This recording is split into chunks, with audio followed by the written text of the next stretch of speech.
युद्धोन्माद देश में बढ़ाया जा रहा है, लोगों को भड़काया जा रहा है। दंगाई मीडिया 24 घंटे इस काम में लगा है कि पाकिस्तान को मिटा दो। सोशल मीडिया की उनकी ट्रोल आर्मी लगी हुई है।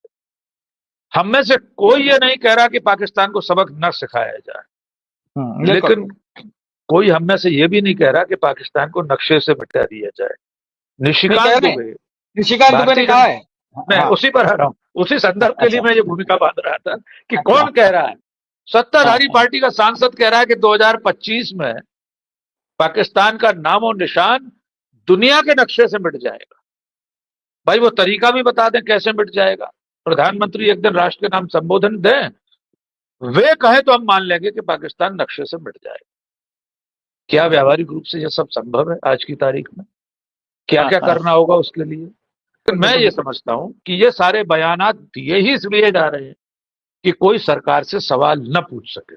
सरकार की खामियां, सुरक्षा इंतजामात में जो चूक हुई है, उस पर कोई जवाब न मांगने लगे। देखिए, मुझे पूरा यकीन है कि वे कोई बहुत अच्छी रणनीति बना रहे होंगे। सेना के अधिकारी, रणनीतिकार, व्यूह रचनाकार, वे कुछ भी कर लें, अंतिम रणनीति नरेंद्र मोदी ही बनाएंगे।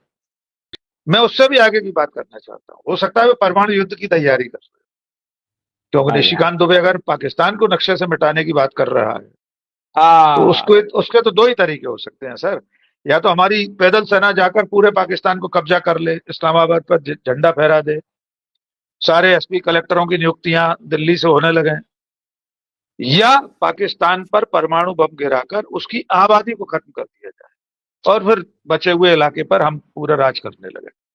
जितने भी परमाणु युद्ध जब शुरू होगा, वहां जो बम गिरेगा उसके प्रभाव से दिल्ली भी नहीं बचेगी और भिंड मुरैना भी नहीं बचेगा और कलकत्ता भी नहीं बचेगा। परमाणु हथियार की विभीषिका क्या होती है ये लोग जानते भी नहीं। दोनों तरफ से इस तरह के पागलपन चल रहे हैं। शरद भाई, एक पाकिस्तान में मंत्री है कोई हनीफ अब्बासी,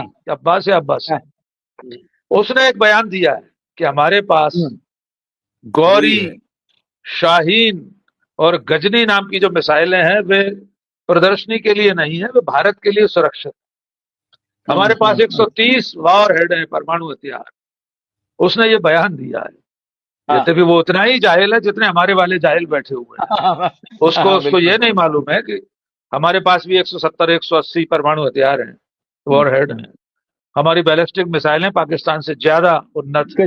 हमारी ताकत पाकिस्तान से हर तरह से ज्यादा है, हर तरह से। लेकिन कोई देश आज की तारीख में, कोई दो देश दोनों परमाणु शक्ति संपन्न हो, एक दूसरे पर परमाणु हथियार नहीं चला सकते। ये हथियार सिर्फ प्रतिरोध का हथियार होते हैं, वेपन ऑफ डिटरेंस है। एक दूसरे को डराने के लिए है कि तुम्हारे हाथ में तीर कमान है तो मेरे हाथ में भी तीर कमान है, बस। इसके अलावा आज कोई भी देश दुनिया का दूसरे पर परमाणु बम नहीं गिरा सकता। ईरान भी नहीं गिरा सकता इजराइल पर, जिसके बारे में मोदी मीडिया, गोदी मीडिया अभी जब फिलिस्तीन का संघर्ष चल रहा था रोज खबरें बनाते थे, ईरान परमाणु युद्ध के लिए तैयार, नया परमाणु परीक्षण कर रहा है। यद्यपि हम तो वो देश हैं शरद जी, हमने एनपीटी पर दस्तखत नहीं किए थे, परमाणु प्रसार संधि पर। अमेरिका ने हम पर बैन लगाए, तमाम सैंक्शन लगाए गए, फिर भी मनमोहन सिंह ने दस्तखत नहीं किए। तो ये जो पागलपन है, ये जो युद्धोन्माद भड़काया जा रहा है, ये सिर्फ सरकार की नाकामियों को छुपाने के लिए। न तो ऐसा कोई फुल स्केल वॉर होगा, न होना चाहिए। इसके अलावा पाकिस्तान को सबक सिखाने के और बहुत सारे तरीके हैं।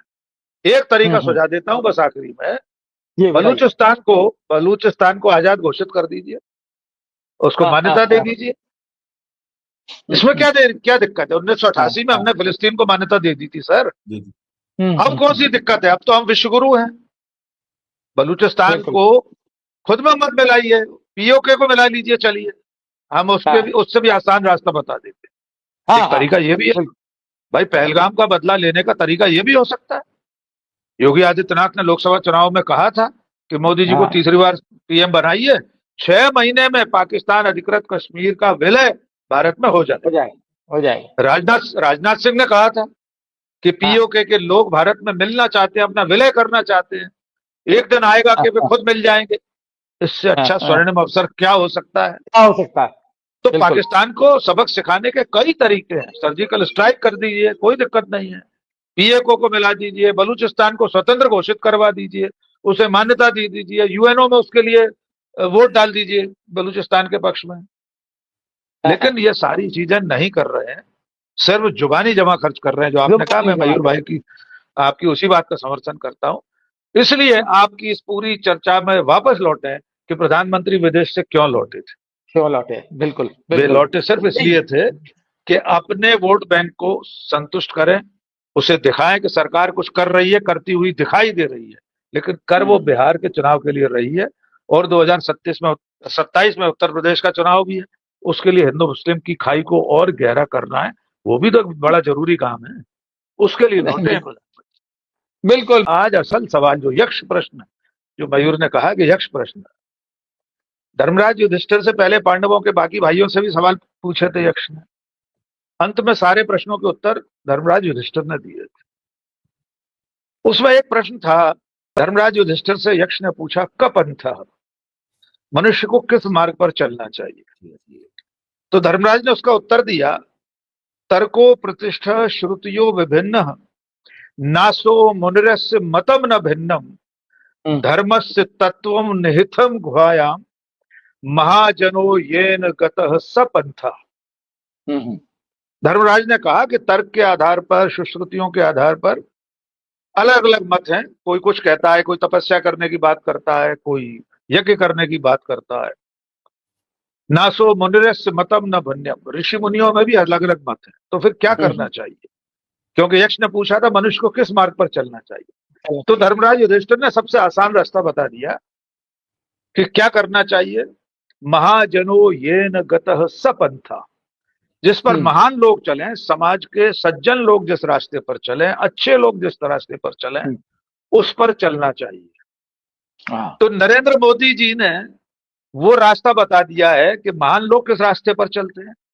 महान लोग चलते हैं चुनाव के रास्ते पर। तो नरेंद्र मोदी हमारे युग के सबसे महान व्यक्ति हैं, और वे जिस रास्ते पर चल रहे हैं वो सिर्फ वोटों वाला रास्ता है, वो चुनाव वाला रास्ता है। अब आप अपने प्रश्न का उत्तर इसमें ढूंढ लीजिए कि वे क्यों लौटे सऊदी अरब की यात्रा अधूरी छोड़कर। वे चुनाव के मार्ग पर चलने के लिए लौटे, वे बिहार के मतदाताओं से बातचीत करने के लिए लौटे, वे नीतीश कुमार के साथ मंच पर बैठकर खिलकौटी करने, हंसी ठिठोली करने के लिए लौटे थे। आप उनके आभारी रहिए कि इस सन्मार्ग पर चलते चलते उन्होंने पहलगाम के बारे में कुछ शब्द कहे। उसमें बिहार का नाम भी जोड़ दिया शरद जी। बिहार का एक भी मृतक नहीं है, बिहार का एक, फिर भी उन्होंने कह दिया, जब मृतकों के नाम वे ले रहे थे, क्षेत्रों के नाम, तो उसमें बिहार का नाम भी ले। मन की बात में वे लीची की महिमा बता रहे हैं, लेकिन साथ में कह रहे हैं देश बहुत गुस्से में है, बहुत दुखी है, और कुछ ना कुछ जरूर किया जाएगा। लेकिन कर क्या रहे हैं? आपने बिल्कुल लंबी फहरिस्त गिना दी कि लौटने के बाद उन्होंने क्या क्या किया। सर्वदलीय बैठक में नहीं आए, किसी मृतक के घर पर नहीं गए, किसी हताहत के घर नहीं गए। मैं एक सूचना और साझा कर दूं, एकदम ताजा सूचना है। सूचना यह है कि राहुल गांधी 30 अप्रैल को परसों कानपुर जा रहे हैं। कानपुर का एक जो हमारे साथी कोई शुभम द्विवेदी, किसी शुभम द्विवेदी, उनकी वहां मृत्यु हुई उस घटना में। राहुल गांधी उनके घर जा रहे हैं। राहुल गांधी आए अमेरिका यात्रा छोड़कर, वे वहां चले गए पहलगांव। वे उस घोड़े वाले के घर पर गए, उसके परिजनों से मिले। अब शुभम द्विवेदी के घर वालों से मिलने जा रहे हैं। नेता प्रतिपक्ष जो कुछ कर सकता है वो ऐसा काम कर रहा है कि जैसे वो जवाबदेह है देश के लिए, जैसे उसकी जिम्मेदारी है।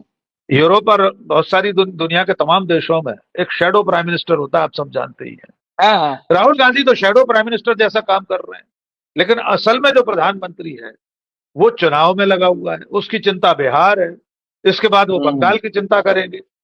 उनकी चिंता में इस घटना की जांच, दोषियों पर कार्रवाई, जवाबदेही कुछ भी शामिल नहीं है। शरद जी, मैं बड़ी विनम्रता से कहना चाहता हूं, ये दुर्भाग्य की बात है कि विपक्ष सत्ता और उनके आईटी सेल की, उसकी ट्रोल आर्मी की आंधी से इतना डर गया कि विपक्ष सवाल नहीं पूछ रहा। सवाल पूछना कब से देशद्रोह हो गया? हमारे दर्शकों को याद दिला दें, हम लोग हर बार याद दिलाते हैं, 26/11 मुंबई पर हमला देश पर हमला था सर।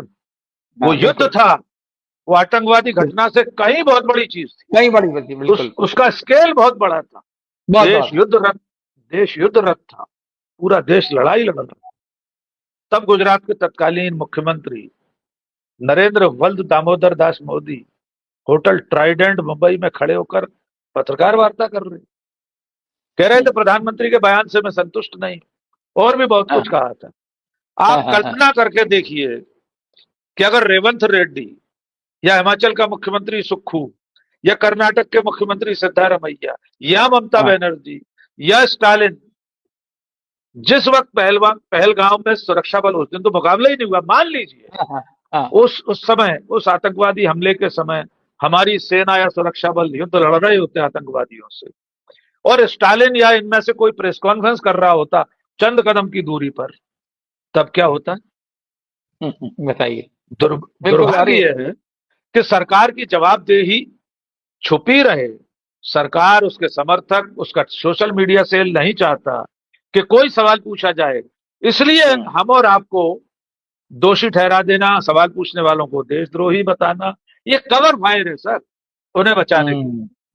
और क्या ये मुमकिन है हमारे कंट्री में या किसी भी देश में कि अगर एक एरिया जो बड़ा सिक्योरिटी के, जहां निहायत जरूरी है आम आदमी के लिए, जहां कोई मूवमेंट नहीं होता है बगैर एक एक चीज एक चप्पा चप्पा चेक किए, वहां हजारों टूरिस्ट घूम रहे हैं और सरकार बेखबर है, सीआरपीएफ बेखबर है, आर्मी बेखबर है, होम मिनिस्ट्री बेखबर है कि वहां टूरिस्ट है। उन्होंने कहा हम लोग को पता नहीं था कि टूरिस्ट है वहां। देखिए, यही सबसे बड़ी स्वीकारोक्ति है अपने असफल होने, अपने नाकाम होने। इससे ज्यादा और क्या ऐलान हो सकता है कि सरकार ने, भले वो किरण रिजिजू ने एक शब्द बोला हो, लेकिन सरकार ने अपनी पूरी नाकामी स्वीकार कर ली। हम बहुत बड़े स्तर की बात भी नहीं कर रहे, हम एक साधारण बात कर रहे हैं। किसी भी छोटे से जिले में, कस्बे में, कानपुर देहात में, भिंड में, बहराइच में 2000 लोग किसी टूरिस्ट प्लेस पे एकदम इकट्ठे हो जाएं और लगातार 4 दिन से आ रहे या 6 दिन से आ रहे, हर जिले की, हर जगह की एक लोकल इंटेलिजेंस यूनिट होती है, LIU, अपनी स्टेट इंटेलिजेंस होती है। कश्मीर जैसे राज्य में जहां 36 साल से आतंकवाद चल रहा है, वहां तो जितनी गुप्तचर एजेंसियां सब काम कर रही हैं सर, जितनी नेशनल एजेंसियां हैं, वो काउंटर इंटेलिजेंस एजेंसियां, पाकिस्तान जाकर हम तो काम करते हैं। और ऐसे स्थान पर इतने लोग इकट्ठे हो गए, वहां सर ट्रैफिक का कोई जवान नहीं पहुंचा। बीट बटी होती है थानों में, बीट का जो प्रभारी होगा, हवलदार या ASI, क्या उसको सूचना नहीं मिली? क्या उसके लोकल कोई मुखबिर नहीं थे? कितने लोग टूरिस्ट आना शुरू हो गए? इसलिए थाना स्तर से लेकर केंद्रीय गृह मंत्रालय और भारत सरकार के स्तर तक अक्षम्य गलतियां और चूक हुई हैं, लापरवाही हुई है।